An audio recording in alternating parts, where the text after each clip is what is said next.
So with that, I'll have Donna come up and introduce us to our main speaker. Donna, please come on up.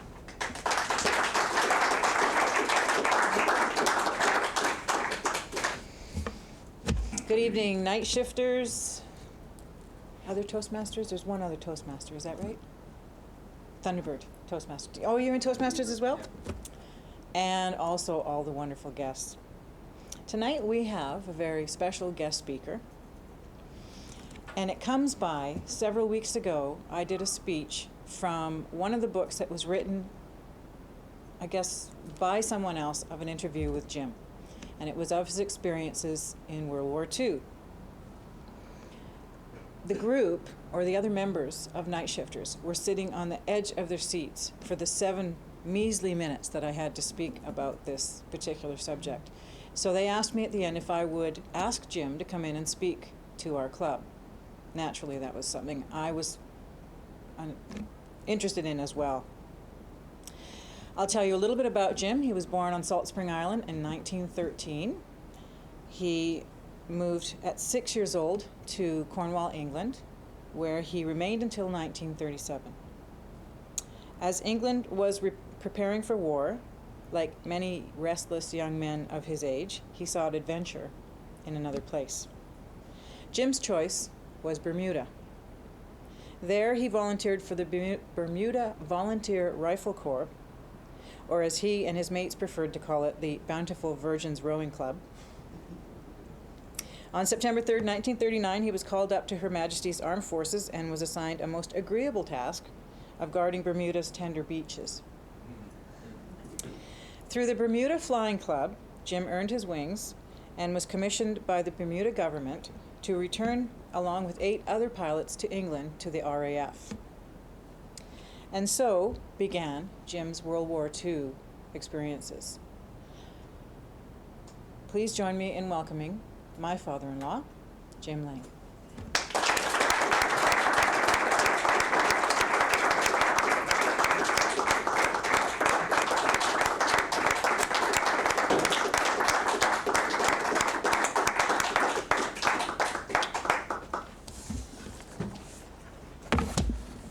Now, I'm not quite sure how I should address the group. I should say, first of all, Mr. Chairman, I believe, Mr. Toastmaster Chairman, Donna, some sort of Toastmaster as well. Madam Toastmaster.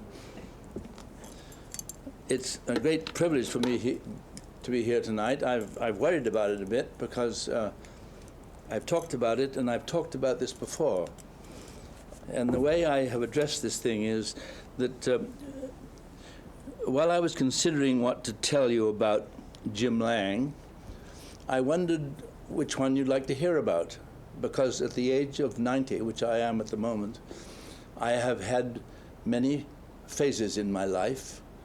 Some I've talked about, some I was proud of, some I wasn't quite that proud of. And so here I am today, I believe, talking about my life in the services. So Donna has left me in Bermuda, where I joined up in 1939, September the 3rd, and I came over in a boat from, it was a Shore Seville Albion, SS Mataroa it was, and she was a refrigerated ship, and we spent 1 whole month on the water. The Jarvis Bay, if I don't know how many people remember these stories about the war, but there was a very famous incident where there was an armed merchant cruiser, 4-funnel thing, which wasn't able to do very much, and she was intercepted by the Admiral Scheer and sunk. And there were 5 survivors, and we were in the convoy behind it. So having left Bermuda, we went back to Bermuda, and then we went up to Halifax. We stayed there for 2 days, and then we went out into the mainstream with the other convoy. And I arrived in England in November 1940, and I remember standing on Paddington Station on my way to Cornwall, where I came from, in a tropical uniform, and it was bloody cold, let me tell you. My parents hadn't seen me for 3 years. I left England in 1937, when the rest of the world was wondering what they were going to do. They were either going to plant tea in Ceylon, or they were going to go to Rhodesian police, or like I did, I went to Bermuda, which was the best place I've ever had. I had 3 wonderful years in Bermuda. Free white and 21, just imagine it. It was great. Anyway, the the governor of the Bermudas decided that the 8 people that had learned to fly at the local flying school should represent the Bermudas and take off to England to join the RAF. Here I was lying on the beach, and life was pretty good. I was a second lieutenant in the Army, and as I say, we were guarding the beaches, which wasn't too tough. Anyway, Donna left me on Paddington Station, and I went home. I went down to Cornwall, which was 4 or 5 hours away by train on the Cornish Riviera, which I'd done many times in my youth. And I went home to my little house that lived in a little place called Liskeard, which was a little country town in Cornwall. And I walked into the door, knocked on the door of the house, and I heard my mother say, "Tom, that's the kind of thing that worries me, when I have to open the door in the blackout," which you had to do in those days because of the light. You knock on the door, and then they would open it, and you'd walk in. And of course, I haven't seen Mother for over 3 years. So she almost fainted on the spot. I had come home, and here I was. But I was off the next week to join the RAF, and I went through the training of the RAF, which was very strict. I was a second lieutenant. I was reduced to an aircraft class 1, which was the lowest form of life. And I had a white flash in my hat. I hate to say what people thought that was, but it was pointing us out as something not very healthy at that time. And we did our square bashing all over again. I did letter military flying in Reading. I then went to the second stage of 2-engine flying. I went to operational training flying. And then finally, in 1942, the summer of, I was posted to the Mosquito Squadron. And the Mozzie at that time was on the secret lists, and 105 was formed to find out what it was good for at high level, low level, PRU, photographic reconnaissance, or whatever it was. We were there to find out, and there were 20 crews at that time. We hadn't got any armament at all. We had nothing. All we had was a very light pistol if we were intercepted, and a very light pistol isn't a very good help for you if you're in trouble. On October the 11th, let me read some of this. I don't quite know how to do it. I will read some of it and then go on and ad-lib a bit. It was Sunday, October the 11th, and I was a flying officer attached to 105 Squadron. On arriving at the crew room at 10 o'clock that day, we were informed that the operation that we were destined to go on was scrubbed, and that the squadron would be on stand-down for the next 48 hours. So I phoned everybody within sight and decided that we were going to go on leave.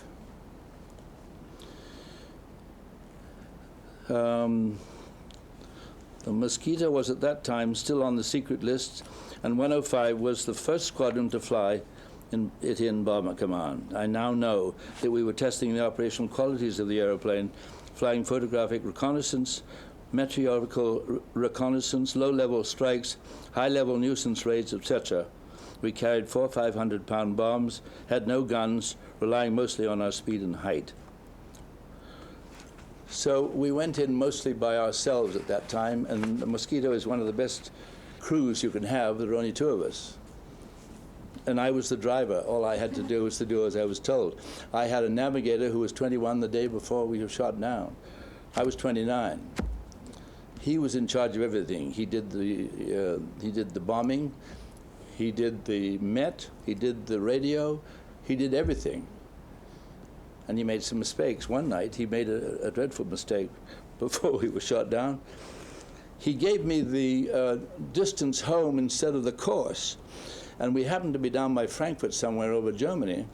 And so we came straight over the Ruhr at about 800 feet in cloud, just steaming along, going home at about 300 miles an hour. And we'd done our job, and we were on our way home. And we suddenly got into searchlights. Tommy had made the dreadful mistake of giving me the wrong course, so I was going smack over this stuff at 800 feet. And we had immediately searchlights. And if you've ever been caught in searchlight, I want you to try and imagine some of the stuff that I was going through in my 20s. when I was learning to fly a very expensive bomber, and really inexperienced and learning as I went along. And this evening I came down to low level because I couldn't go up. I didn't think it was a good idea, so I came down amongst the chimney pots, and we were so low, I think, at that time. There were no hills ahead of us. We didn't know that. We climbed out and we got home. That was one of our shaky do's, and it wasn't very good. Anyway, on my 15th trip it was, we were going to Hanover, and we were going in 3 lots of 2, and I was a flying officer, and the man who was to lead me in my box of 2 was the squadron leader who'd got a DFC flying Blenheims across the channel in the 41, 42. When if you did half a dozen trips, you got a DFC anyway, because very few of them came home. And he was on rest, and he came to our squadron, and the RAF rules are that the senior man leads. Although I'd had 15 trips, and he'd never had any, I had to follow him. And it took us about 10 minutes too long to get to where we were going, and we found there was a standing patrol at 30,000 feet, and we got shot down. Now, the experience of being shot down is something that is awfully hard to talk about, even today. For many years, I don't know how I got out of that airplane. First of all, he shot my tail off, which lost I had no control over the airplane at all. It wanted to go over onto its back. The second time he hit me, he caught the starboard engine on fire, and didn't make things any better. I was still trying to turn over. But within that time, my navigator went through the hole in the floor. And the stupid thing about these airplanes in those days, I don't think we were meant to live anyway. They didn't matter about the loss of life, because Tommy had to, I was sitting here, he was sitting behind me, and the nose goes up in here where the bomb sight is. He had to, after we'd been hit twice, he had to go up in the nose, get a parachute, lift this up, jettison that, and then go down through there. Now here am I sitting here, I've got a seat pack on, I'm strapped in, I've got nowhere to go, I'm trying to keep things straight anyway. He got out anyway. But as he got out, apparently he hooked his parachute on something on the way out of the airplane, and he fell 10,000 feet, and then found out that the parachute wasn't attached at all. He found something floating down alongside him, and he grabbed it, and it was his parachute, and he clipped it on, and he says the jerk was so bad that he lost a boot. But he landed in Utrecht probably 20 minutes before I did. I was on the parachute for 20 minutes.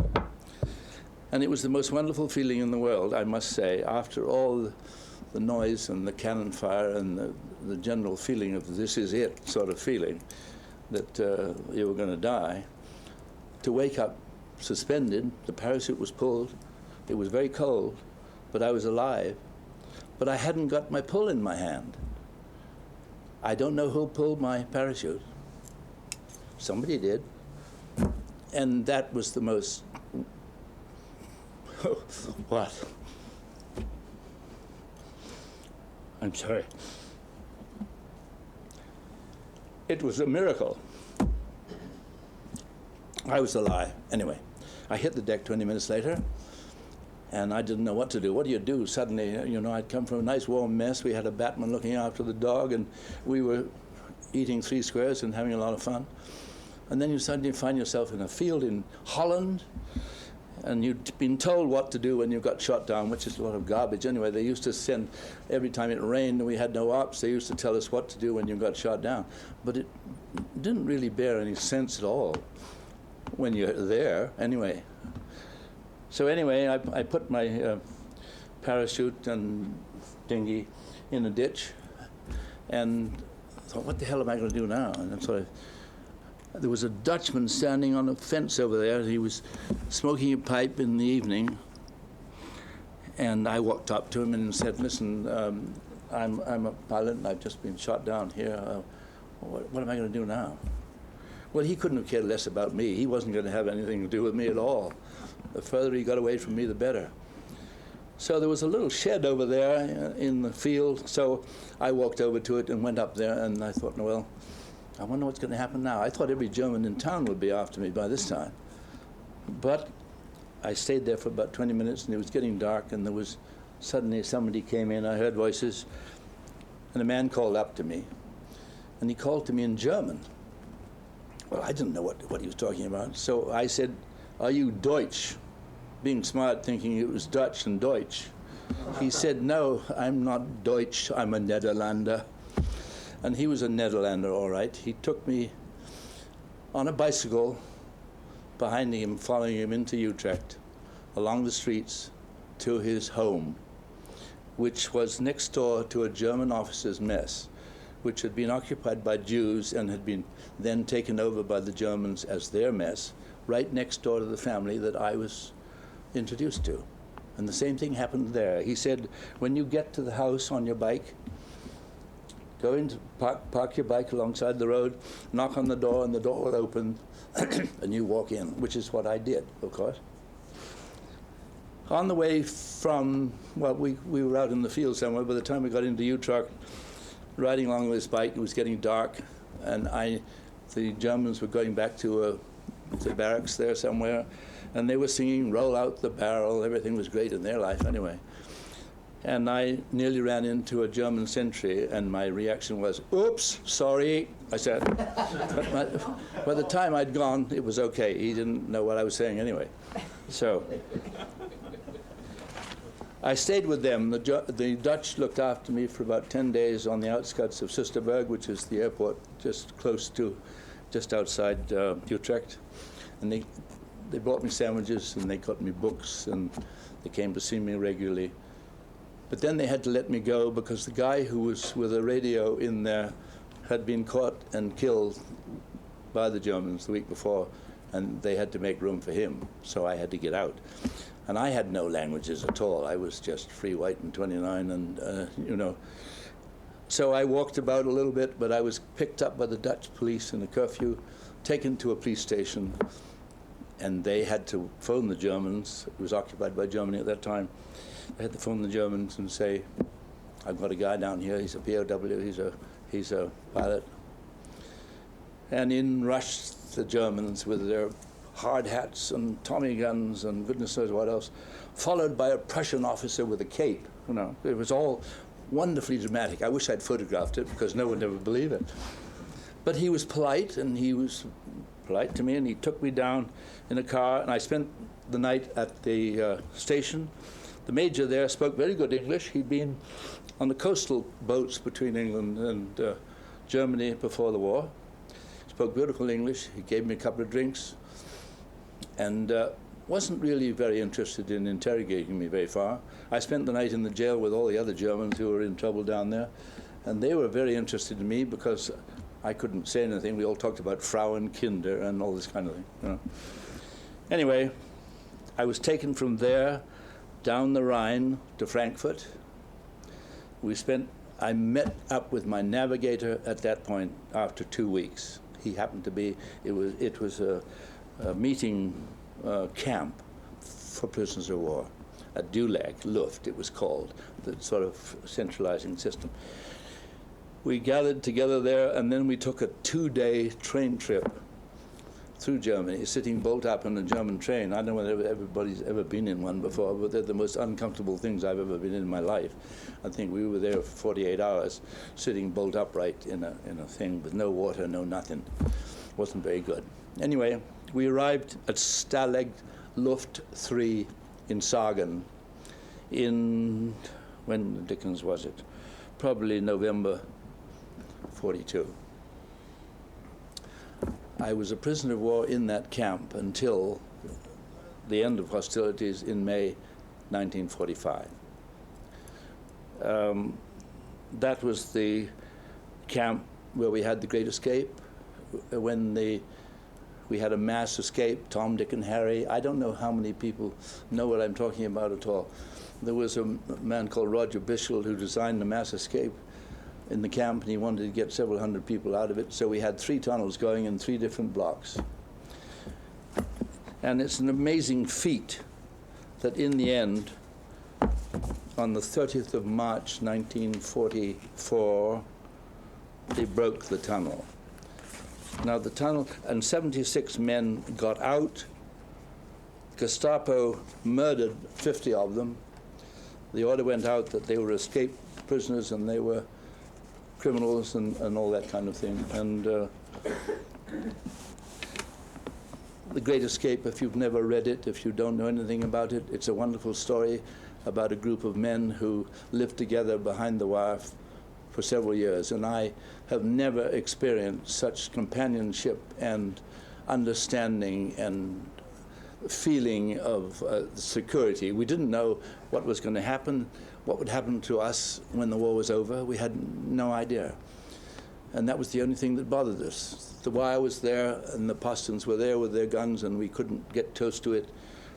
But there was recreation there. The Goring had built a camp, which he thought was going to be wonderful for us because it had trees all around. It was just a pine forest. But of course, we worked so hard on our tunnels that they had to cut all the trees down.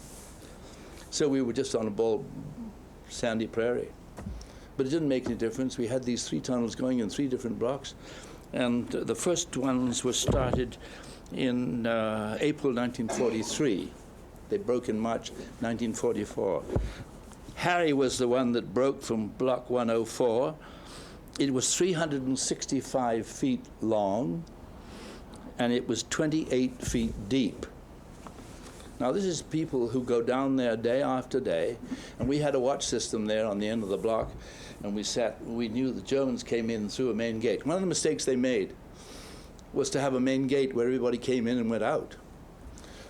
So we had a duty pilot who sat in there and booked them in, booked them out, and each time they came in, each German was intercepted by somebody who said, you know, you want a piece of chocolate, or you want a cigarette, or whatever, made a friend of him, and we followed him around the camp. We knew exactly where that man was all the time. So for one whole year, we were building 3 tunnels, and the whole camp was in on it. I was a penguin. I was jumping sand down my trousers, and there was somebody doing a gymnastic or a game going over there, and we all had this pan in our pants, and we rolled around and trotted on it. They knew there was something going on, never were able to find it. They did find one, which was under a stove in one of the rooms, and somebody bounced it once, and it was hollow. So they went down and blew it up and found that they thought they'd really found it, but of course they hadn't. The real one was going somewhere else by that time. Anyway, on the 30th of March, 1944, that tunnel broke. And the odds, if you get a chance to read about the tunnel. It was an amazing experience for people. I mean, imagine the depth of that thing, 28 feet in sand and 345 feet long. And the unfortunate thing was, it came out about 12 feet short on their estimates. So when the first guy came out of the hole that was there, and the Postons were walking up and down here, they had to cross this thing when the Germans' back was turned. They had to come across. So what they did was somebody would come out, and he had a piece of rope and went off into the trees over here where they started. And he watched the German, and every time it was clear, this guy would pull on the rope, and this fire would come across. They got 76 people out that night. I remember, I didn't get out, had no languages, but I remember at 2:30 in the morning when that rifle shot went off that they'd found the tunnel.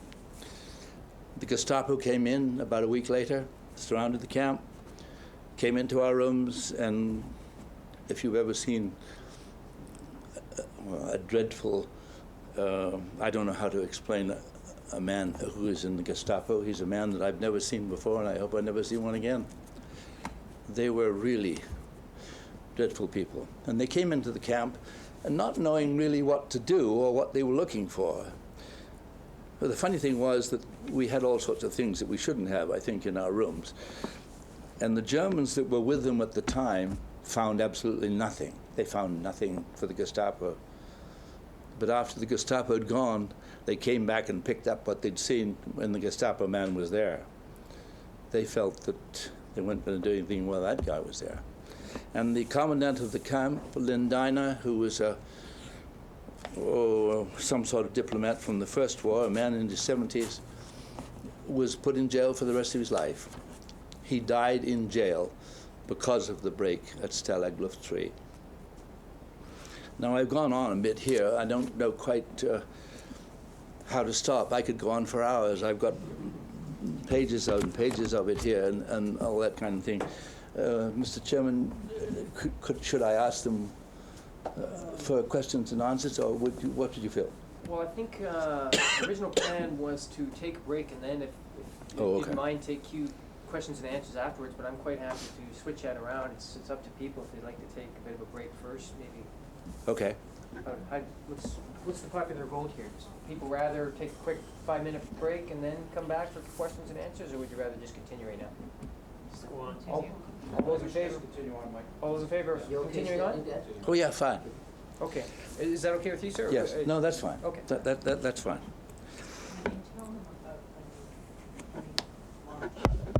Yes. The other thing to this is, of course, as the war in '45 came closer to where we were from Breslau, with the Russians coming, and the Russians were going from Königsberg up in the north, and they were coming very close to Sagen.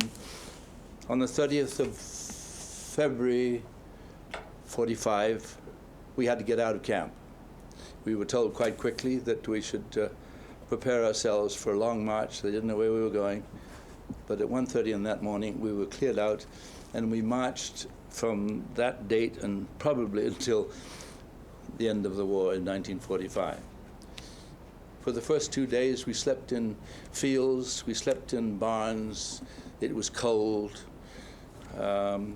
We had some rations. We had no water. We didn't know where we were going. The Germans didn't know where we were going. The discipline was terrible. I have a report here from the senior British officer complaining to the Geneva Convention on the way we were treated. Oh, thanks, Tom. Thanks. On the way we were treated and the general terrible circumstances we were living under. And we marched in the snow and the ice, and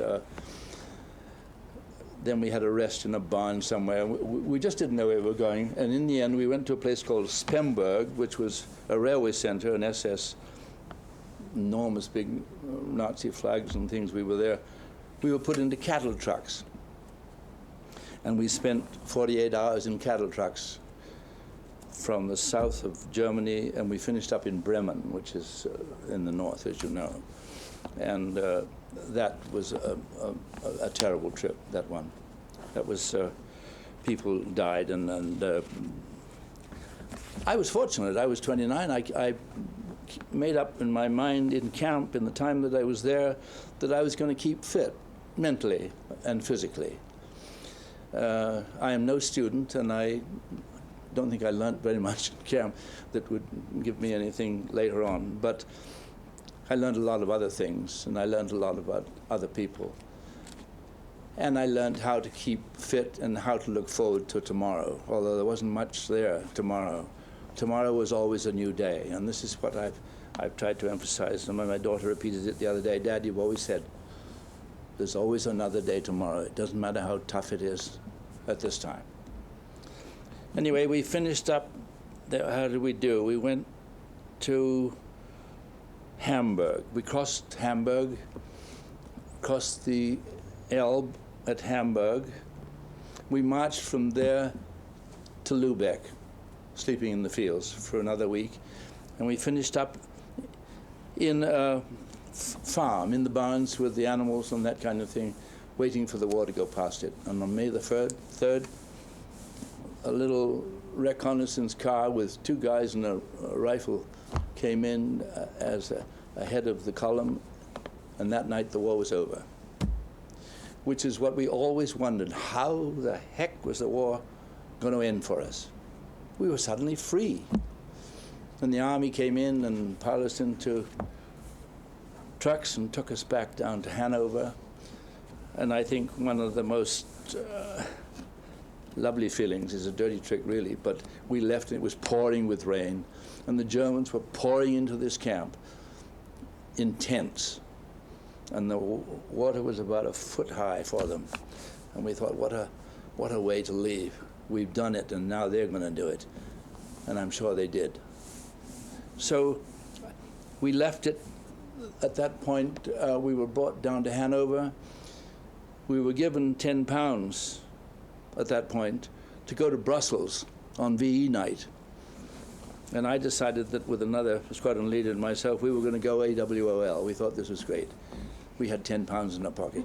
But quite honestly, it didn't go more than half the evening before we were only too glad to get back where we started. So, and we were flown out on VE Day in the belly of a Lancaster. I arrived in Cosford, which is in Wolverhampton, where I'd come from years before. We were deloused, and we were allowed to phone once. I phoned home, and my nephew, who was only about 8, I think, at the time, answered the phone. My mother couldn't come to the phone. She hadn't heard from us, and nobody knew where we are, wandering around, the communication from anybody. So it was a big day, and I went home and was sent on leave. And I signed on. I didn't know what to do. I had nowhere to go. I'd come from Bermuda. I didn't want to go back to Bermuda. There was no place for me there, really. I was free white in 30 or something. And I had the world at my feet.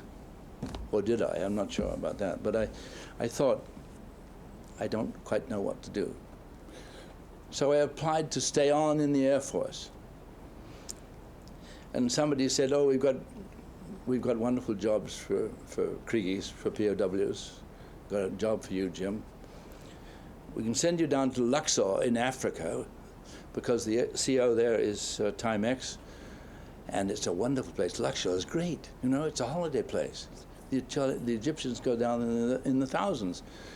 So Lang, like a silly idiot, thought, oh, this is great. So I went down there, and I found myself 20 miles out in the desert with 100 time-expired aircrew waiting to get home in the canal, which was blocked with Italian prisoners going home.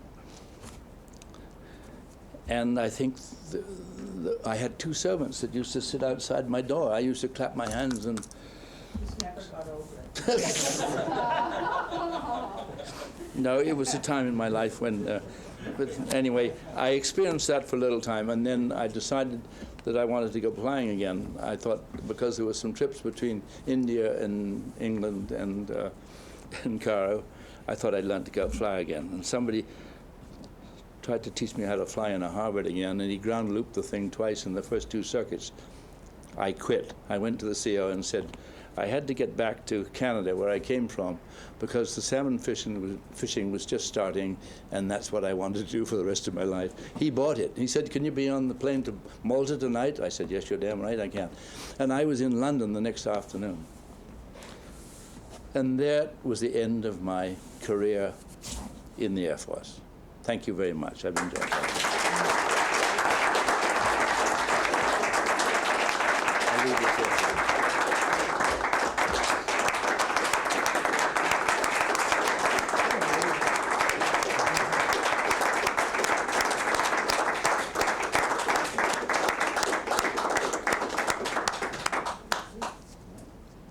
It's amazing, Jim, to hear that. And not one of us here could even imagine, dream, or have nightmares about what you've been through. And we're thrilled to have you here to tell us about it. Thank you. There is some material at the back of the room, 2 books that have segments of what Jim has experienced in them. There's also a great book on the RAF, and I've actually got it open to the Mosquito, which is the plane that Jim flew. And some of the posters on the wall are actually, one of them is a photograph, well, they're all of Jim, with the exception of the penguin, who is a sample of what Jim did. And of course, the memorial in Sagen, which is on the bottom. It's a very disturbing memorial. Jim went back in 1987 to England to try to reunite with his navigator, and they did. They got back together after 50 years. 40 years, and had a great lot to talk about. So fascinating. So please feel free to have a quick read through some of the material there. I don't know that you can get these books if they're still available, but I'm sure you could get them in the libraries.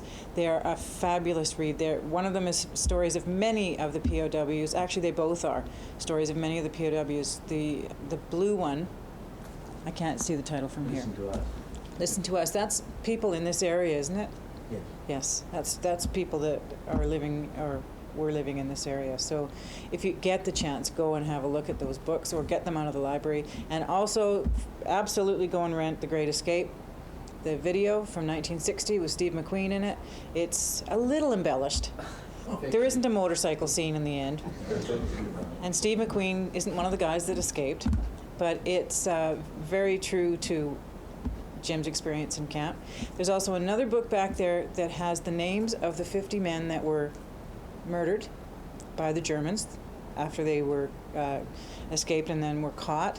It also has a list of some of the Nazis and Gestapo and German officers that have since been arrested and tried for murdering those 50 men. So that's a fascinating read there too. Jim, thanks again. I will turn the meeting back to our chair.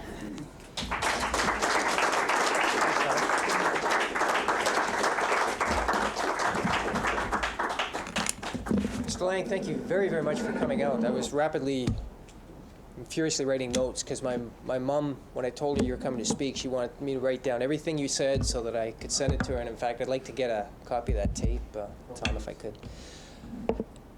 Are you up to answering questions, sir, from the group? I'm sorry? Are you up to answering questions from the group at large, sir? I haven't started yet. There's so much of it. Okay, well, if it's better for you to just sit there and answer the questions, does that work? Okay, all right. If anybody has, actually, I'll ask the first question, my prerogative, but if anybody has any questions. My question is, during your time, actually I have two, don't have to be long ones, what was the relationship between you and your German captors? Like, was it antagonistic, or was there kind of a mutual respect for the fact you were both soldiers in a hard situation, or? I was shot down in 42, and up to that point, the discipline and behavior of the Germans was very different than when they got beaten. So the strange characteristics of the German, I found, was that I've got to be careful, I suppose, but I think that I learned that when things are tough, they're much easier to deal with. As the war got worse, they were far more able to, and they had a system. The man who was in charge of us, Sergeant Glimnitz, was brought up in Michigan. He spoke very good English, and he was quite American, and he got caught in Germany. He was a very fair German, he was a sergeant major of sorts. And he treated us very fairly. I was in an officer's camp now. That sounds whatever. But it was better place to be than a lot of the prisoner war camps with the privates and even the sergeants didn't. And Germans, the men called people who counted us regularly in the morning, we used to be turning out what we used to call a pell. We used to get turned out in the field and line up by blocks, and people would come around and say, "Good morning, gentlemen." And some days we say good morning, people, and other days we would just ignore him. Mm-hmm. He didn't like to be ignored. He liked to be recognized as someone who was a friend of ours. You know? Mm-hmm. And what they used to try and do in a block of about 50 men in threes, the guys who'd been counted used to come down the other end. And these people used to go up there. And we used to keep them out there all day trying to count us. We had nothing else to do.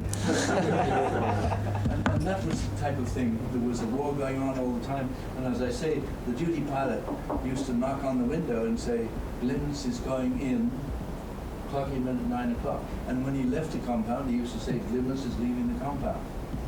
So he knew that we were a pretty well-organized bunch. Each block had a commander. The RAF discipline was right down the line, you know, and we did have group captain, we had wing commanders, and in the Great Escape, we had a big S, which was security, and we had a big X, which was the escape committee. And there were little X's and little S's. And the Germans just couldn't cope with that at all. We had an organization in there. It was absolutely unbelievable. They couldn't get near us in the block. If we were having a meeting like this, they couldn't get near us. We'd have a guy out there watching every German in the place. Oh, And that was the reason. There was a war on between us, but it wasn't necessarily a shooting war. And as the war got worse, I was telling Helen the other day, on the first march to freedom, when we had guards alongside us, they were guys who didn't want to go to the Ostfront. They didn't want to do anything wrong. They wanted to stay with us as long as they could, because they knew we'd lost anyway. And they realized at the end of the war they would be better off with us. And we made friends with them. We used to sit down 10 minutes on the hour like the Army did in the field somewhere and give him a piece of chocolate or whatever we had of the Red Cross parcel. We even finished up carrying his rifle one day. You know, he was getting tired. But we were all running along together, not knowing where the hell we were going, just driving north towards Lubeck, not knowing we were all in the same boat. Right. And that is the thing I learned about the understanding between people. It doesn't really matter what nationality you are if you're in the same box. You're going to do it together. And I think that's a lesson we can all learn, really. I learned it. I don't know how tolerant I am these days, but I do try. Anybody else have a... I'm sorry. Sorry, yeah. Sorry, at the back. May I ask Helen, I mean, you experienced this firsthand in the middle of the night, I understand. Would you mind sharing that with us? It got terrible. Thrash around, and I had to get out of bed to save my life. It was his memories of trying to get out of the plane, losing it, because his feet would be off the plane. So he's over that. Sorry, at the, yeah. What kind of character was the commandant that ended up being jailed? How was he perceived by you and by the other men in that camp? He was a thorough diplomatic gentleman.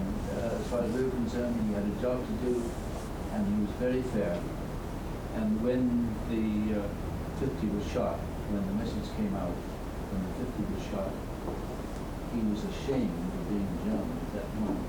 But he had to tell us, because the interpreter said, the answer came back, how many were wounded? And this is where he broke down, and he just couldn't tell us. And as a man, none were wounded. They were all killed. They were murdered. This was a Gestapo operation, presumably, and nothing to do with orders that he gave on how to treat No, these. the whole camp itself at Sagen was investigated by the Gestapo people, and some poor man who came in as an electrician, he had a bundle of wire because he was putting something in the camp. We stole it, of course, and it was used for the lights in the tunnel. He was found and executed by the Germans when they interrogated what had gone on in this camp and why a break like that ever came about. So, you know, somebody went to see Donna, strangely enough. Somebody got out of one of the other camps, Eric Williams, The Wooden Horse. There was a book called The Wooden Horse in the other camp, where they had a horse that you have in the gym, and they used to wheel it out from a building with a man in it, and he'd dig holes, and they'd put him out there, and he'd dig holes, and two of them got away. They got back to England. And after the war, this man took the trouble to go and see Lindana, who was in jail, but he didn't want to see him. He was a man who was completely defeated. He was a gentleman, a diplomat, a fine German, but the organization of the Nazis and the Germans just didn't want him anymore. It was all too easy. But the general relationship, I think, it was competitive. We had a senior British officer there, and we had an interpreter. We never allowed to talk to the Germans. Don't go near them. Anybody who could speak German, some of the Dutch people, one Dutchman got home and two Norwegians. And the story of how they got home is wonderful. A fellow called Bob van der Stark, who was a Dutchman, and how he got home. He wrote a book, which was called Pilot of Orange, I think. He was Dutch. Sorry, I'll stop. I'm sorry. Does anybody else have any questions? Because otherwise I'm going to jump in with another. Okay, sorry. Sir, you've lived 3 of my lifetimes. And I'm just wondering what you did in your, from the age 30 to 60 and 60 to 90. Oh, God.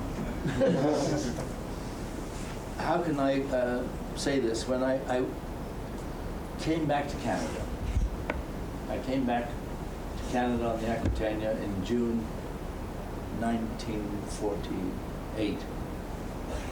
What? No, 46. June 46, I came back here. I got married. This is the result of my first marriage, one of them. I had 2 children.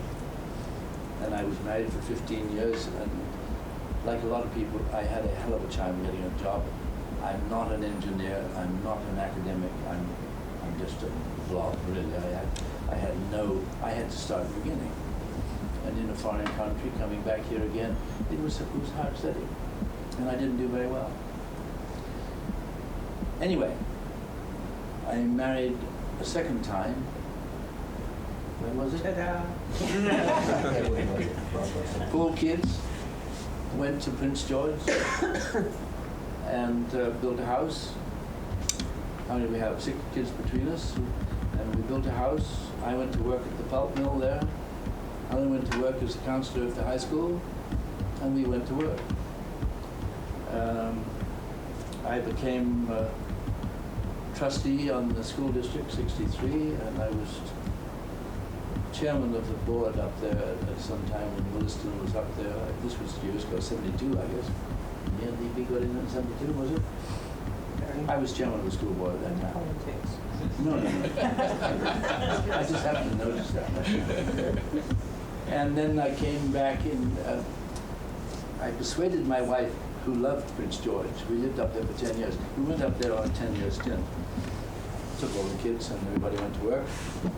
And when was it? In 1972, I think. We've been up there since 1965.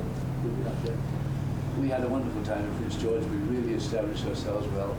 My wife was a very good counselor at New High School, and I was chairman of the school board. I was on the industrial development there. I was trying to encourage people to come and get into business in Prince George. We came back, and I persuaded her that my father had died at the age of 59, and I was 60. No, you were 59. Oh, okay, I was 59. It was time I quit, you see, because Father had done it. I hadn't got long to go. I had a terrible time in the war, and well, she had to buy it. And we came down to Sydney, and we bought a house in 1972, and we've been there ever since. And I became an alderman in Sydney quite a long time. I was on the water board. I was on the regional district here for a while, representing Sydney. And I was chairman of the Rotary Club in Sydney, and I was also chairman of the Progress Club, which is the extension of Rotary. And I'm at the present time, at this ripe old age, the chairman of the Equity Association in Sydney. So, when I married Helen, she was born by my mother, but she'd married a Rolling Stone, and I think I've achieved that quite well. I got a little moss on the way through, and I enjoyed it, and I'm alive, and so is my wife. We have a healthy life and a nice garden, and 2 kids, and 4 of her kids, 16 grandchildren.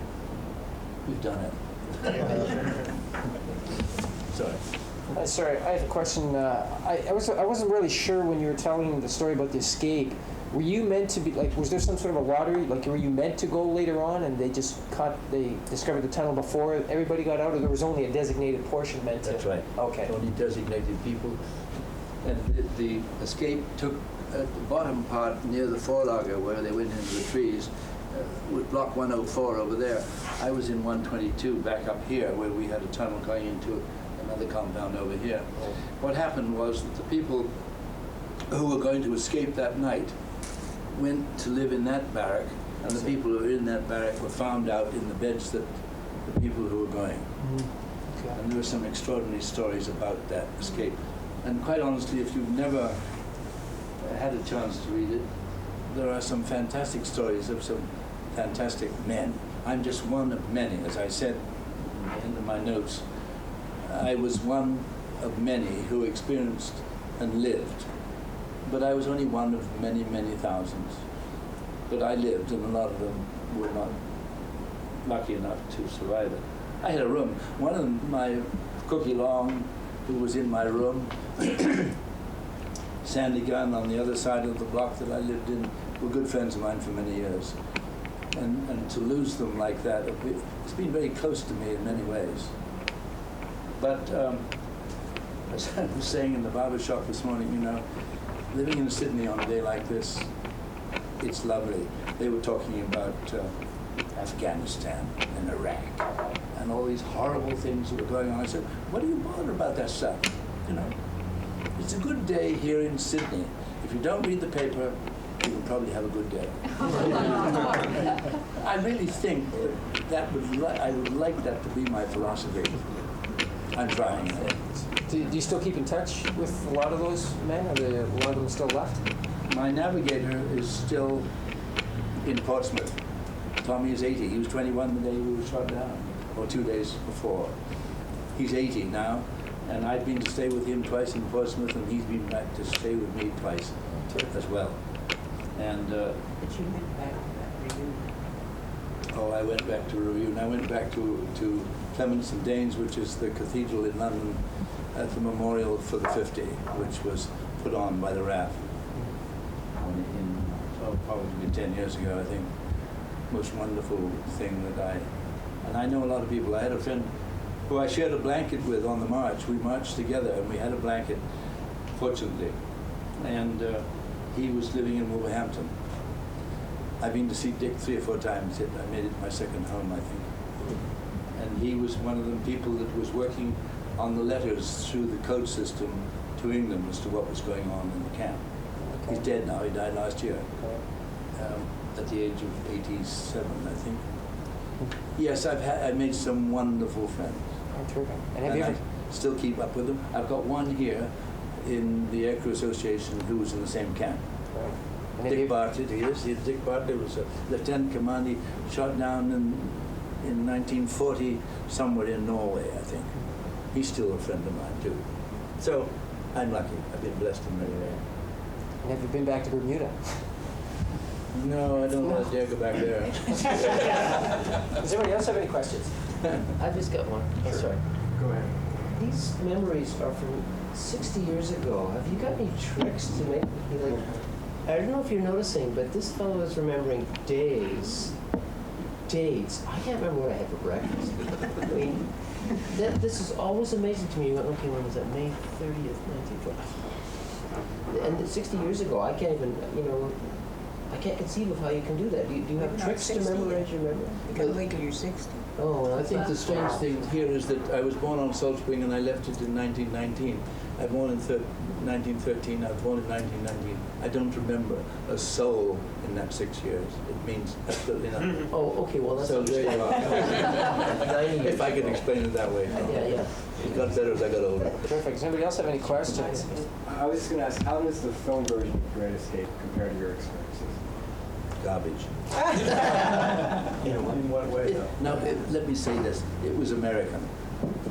And that makes all the difference. The Americans, when I was shot down, they were coming down into our camp in 42, but they came down so quickly in the B-17s and the Liberators that they came out 7, 8, 10 at a time, and they had to build their own camp. And although they were instrumental in 43 in starting Tom, Dick, and Harry and helping us, they were all evacuated to their own camps, and none of them were on the Great Escape. I don't think, there might have been an American, Major Dodge, who got in there by mistake, I think, who was related to Churchill through an American connection. He was the only American that was there. All the rest of them were Polish, Australian, South African, British. There were no Germans and no Americans in it. So my response to garbage is, it was American, from an American point of view, which is a different type of. If you read a book and see a movie, you don't get the same thing, do you? You know that knowing your films.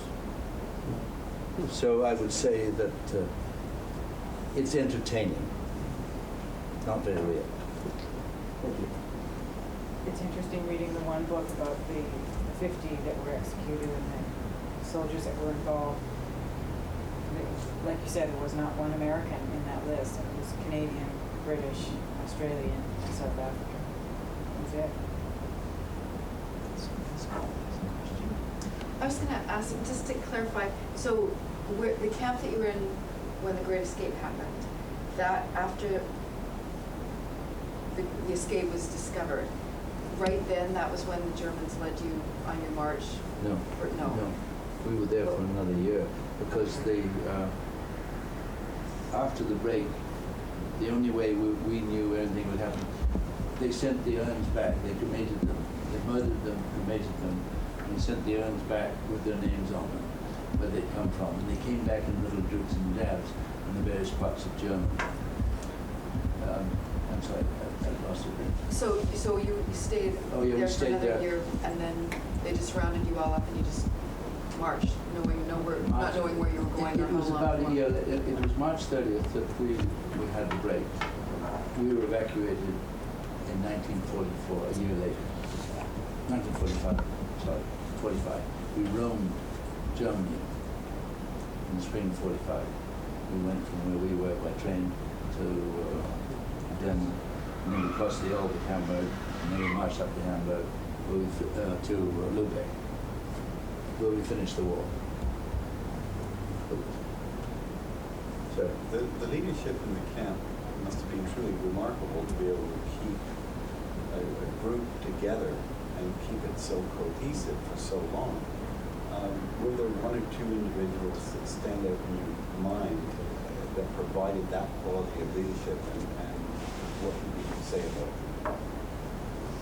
it's interesting that my navigators just sent me a book for my birthday just the other day, and it's also called The Great Escape. It's written in 2002, and it starts off the story dealing with a man called Roger Bushell. Roger Bushell was somebody who was a big X.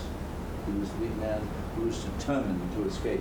He escaped several times, and he'd been in Czechoslovakia, I think, and he was supported by a family but found there. They murdered the family that put him up, and told him that if he ever escaped again, they'd shoot him. But he still insisted on working through the camp. We had an organization there that was absolutely unbeatable. We were a unit behind barbed wire, and we had a senior British officer, and each 22 of the blocks that we lived in had a senior British officer in charge, and they had adjutants, and we had meat rations and letter. We had the thing beaten down to a thing, no one could touch it. And the Big S and the Big X, they conducted that stuff, and there was forgery going on. All the people that cut out the 76 all had false papers. And uniforms too. And uniforms and civilian clothes and all that sort of thing. It's an incredible story. If it'll go down in history as just a wonderful. I knew Bushell fairly well, as you could. He was a squadron leader. He had been brought up very well. He had money. He went to university. He went to Wellington College, I think. He was a speed instructor. He spoke perfect German. And he was playing on the auxiliary flying. He thought it was rather fun. I think a lot of people did in 39, 40. The war was going to be fun. Let's go flying. I think I did the same thing myself. Rather than slugging on as an army bot, it was better to fly. And you can't help but admire Bushell. He should have got all sorts of, I don't know what you can give a man for organizing something like that. How can you possibly, they just put black on the wall, and we all know who Roger Bushell was. And then there were several others in there. Wing Commander Day was another one.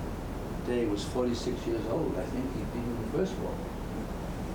He was a pilot in the Snyder Cup. I don't know whether in the Air Force they had races with airplanes in those days. He was a pilot from there. And he was a man who was a wonderful leader for us. We adored him as far as we could. You can't adore a senior officer, but you can admire him, which we all did. And as I say, it was a discipline and an understanding amongst yourselves that you were okay, you were strong. As long as you stayed together, you were fine. And we were too. We walked out of it free. Sorry. Terrific. Okay, well, I'm going to end the questions there. If you'd all join me in thanking Mr. Lang.